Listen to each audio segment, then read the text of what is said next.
everyone, and welcome back to my channel. This is Dr. Mummy Budgets. I am Amanda, and today is Friday, November the 13th, 2020. I am here to do my week 2 budget projection. And as I was sitting here writing out my budget plan like I always do, I started to think I may want to start giving this video description a different title, because actually it's week 2 paycheck. It's not necessarily the second week of the month. So yeah, we may rethink that, but anyway, that's what we're here to do.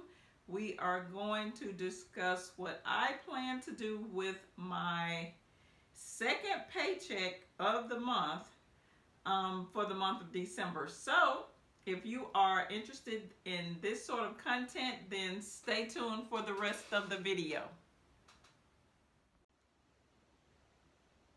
All right, everyone, as you can see, we are back. We're going to go on and get this budget projection set up. Let me find all of my notes so that we can dive right in to what we are supposed to be doing. Today is November the 13th, guys. Today is Friday the 13th. Wow. So, yeah. Let's use our little purple marker. I love colors, guys. That's why I do a lot of markers and highlighters when I'm doing these budget videos, because they just make me feel good. I like color. So hey, what better way to actually do your budget than to do it in a way that makes you feel good? That will probably allow you a better chance of sticking to your budget. All right, so let's get going. I'm trying to make this video short. Y'all know I'm always trying to compete against myself to make these videos as short as possible. So this is week 2 budget projection, November the 13th, 2020. Today is Friday. And my 2 little tidbits of inspiration or thoughts or whatever's going on in my brain is there is no college football this weekend. Now let me clarify that. Yes, there is going to be college football taking place, but there are no games that I want to watch, i.e. SEC games. So yeah, kind of down about that. But in lieu of all that, we still need to keep a positive attitude. Keep a positive attitude. Okay, guys, that's something we should always do, and that's in any form or fashion or any situation or whatever we're dealing with. So let's jump right into it. I am going to angle this notebook because I cannot write with it straight up and down. So let's get going. First item that I am projecting this week is going to be the mortgage. And some of you know that I am trying to do a refi, but I am currently still paying my mortgage. So yeah, we're going to set aside $291.34. The next debt or expense is going to be the security on this home, which is $25.91. Then I am projecting to pay Netflix for $15.99. Now the auto insurance, I am still setting aside the same amount each week, which is $102, but I have removed the vehicle from my insurance, so that amount is definitely going to change. I'm hoping in the next video that I am able to put a more accurate number in that category. All right, the next expense is the dreaded student loan of $96.75. Then I have my daughter's car fund that I contribute to. I give her a few pennies every week to keep her vehicle running. it is $20.50. You may want to get gas, may need to get an oil change, whatever the case may be. That's what that money is for. I put that in her checking account. Next, we have the debt monies. Now, these are the extra monies that I am able to send toward whatever debt I am currently paying off. And right now it is the student loan. So for this week, I will be sending $323.77. Then there is the children's lunch account. No, they are not in school.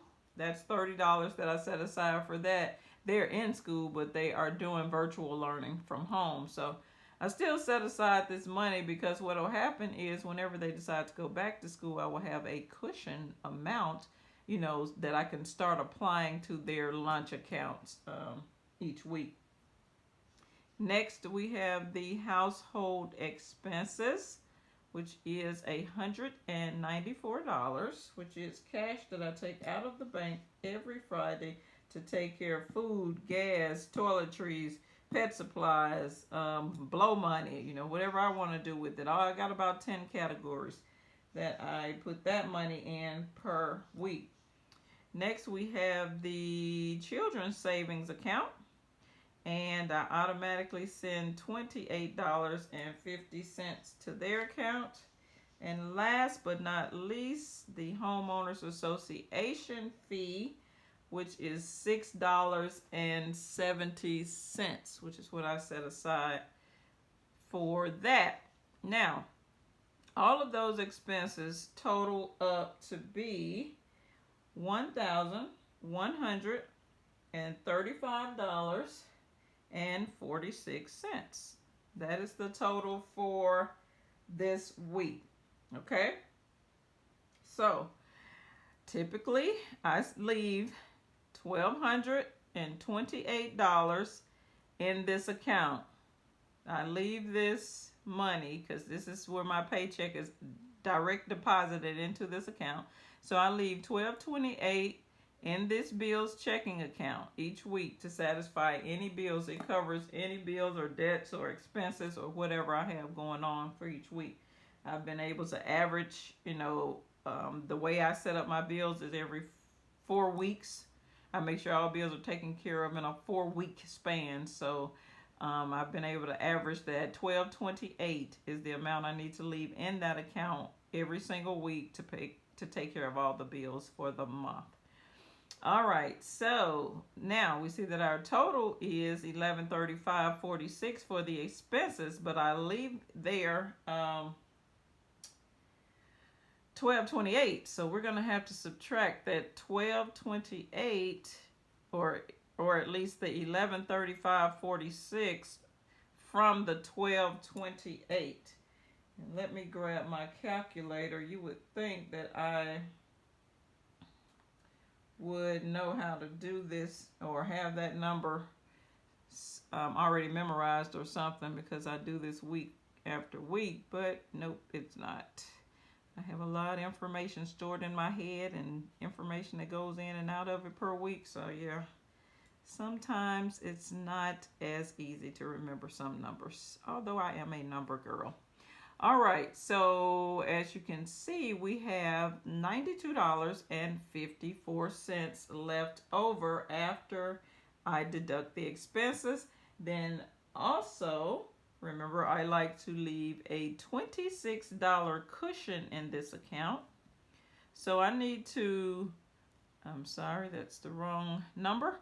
I need to subtract that from this leftover balance. So we're going to take the $92.54 and subtract the $26.15 cushion that I like to leave in the account.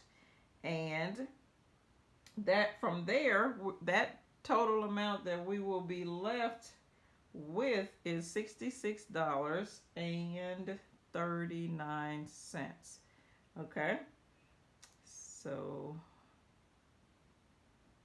we're going to put our famous blue cloud around that, and that would be money that we would put away in the bills savings account, technically.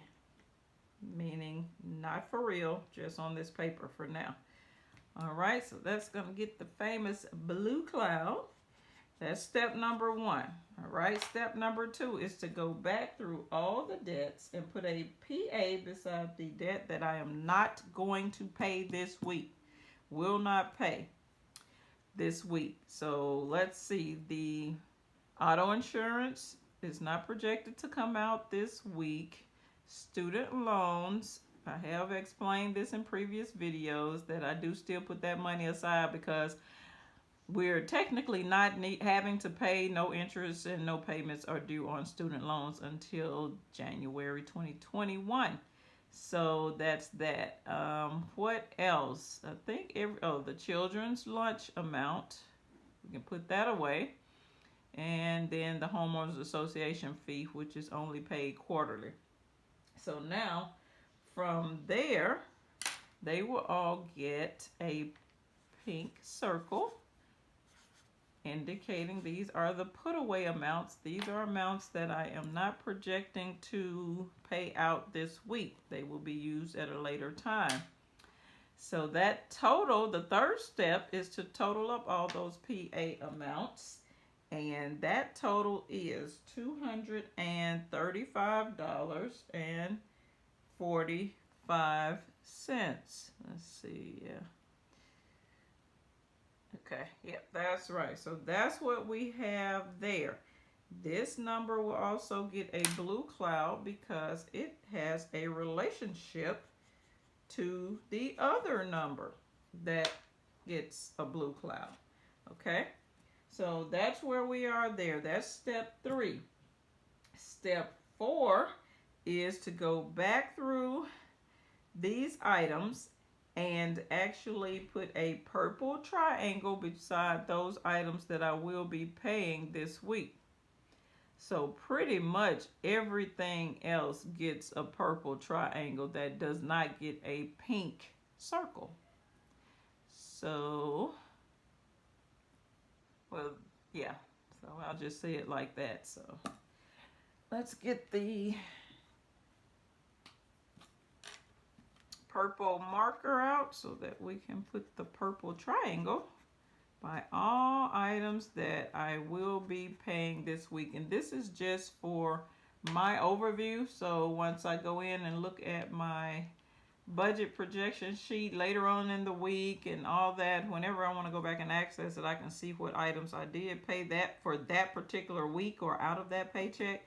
And I can also see those items that I put away for later. All right, so that's the 4th step. Now we know all items that we're paying this week.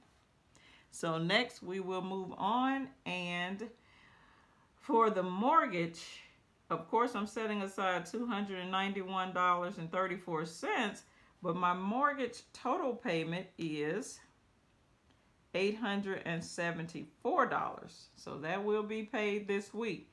So since I only set aside the $291, I'm going to have to subtract that number, the current amount that I'm setting aside, from the total of $874 to get the remaining balance that I will need to help satisfy this mortgage payment. Okay? And that total is going to be $582.66. Okay? So this is the amount that I will need to pull out of the Bill's savings account, because all of this we're operating in the Bill's checking account for right now, okay? But I'm going to need this $582.66 to help me satisfy the mortgage for this week, okay? So now let's see what all we need to do.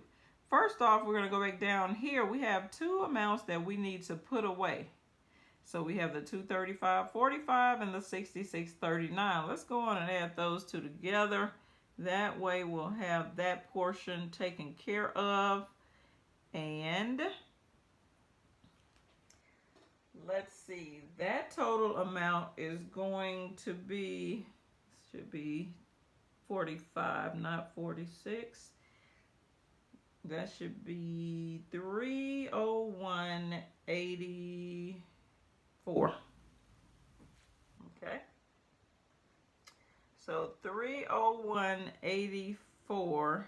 is the amount that needs to be put away into the bill savings account technically. Okay? So now we got two items.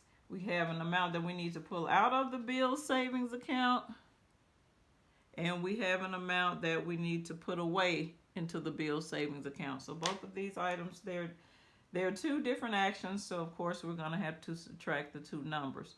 So the $582.66 minus the $301.84. Let's see, that actually gives me a balance of, let me get my calculator out because I am trying to go on memory for some of this stuff when I can just use the calculator. 301.84. All right, so $280.82. Now remember, we have two different numbers doing two different actions. This 582 is the pull-out amount, so I just typically abbreviate that as PO. This 301 is the put-away amount, okay? So therefore, your answer always takes the action of the larger number. So therefore, your answer is going to be the pull-out amount. So the $280.80 is the total amount that I will need to pull out of the bills savings account to help me satisfy the debts for this upcoming week, namely the mortgage. So that's pretty much it, guys. That's all I really have for this video. This is how I budget week by week by week. I love my budget strategy. It helps me keep my monies together. So if you have any questions about this budget technique, or you think this was something that you may want to start doing to try and keep your monies in order, then please shoot me an email or leave a comment in the comment section below. Please share this information with those that may be interested. Subscribe to my channel. And this is all I have. This is Dr. Mommy Budgets, where we dream big but start small around here. I will see you in the next video. Peace.